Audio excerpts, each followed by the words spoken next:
এই দেখো এখন আছি আমি বিশ্রামগঞ্জ পেট্রোল পাম্পে। এখন যাচ্ছি আমি আগরতলা।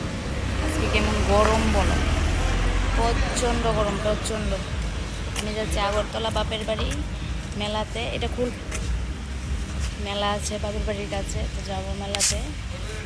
তো এত গরম কি বলবো, তাই গরমের জন্য দেখো কি নিচ্ছি, চাম্পা। চাম্পা নি রে বাবা, না ক্যাম্পা?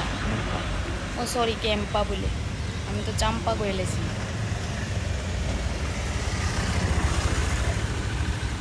গরমের মধ্যে ক্যাম্পাটা খাইলে একটু শরীরটা ভালোই লাগে না?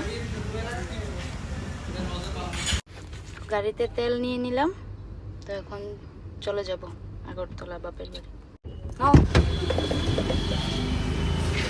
তো চলো টাটা, দেখা হচ্ছে আবার বাপের বাড়ি।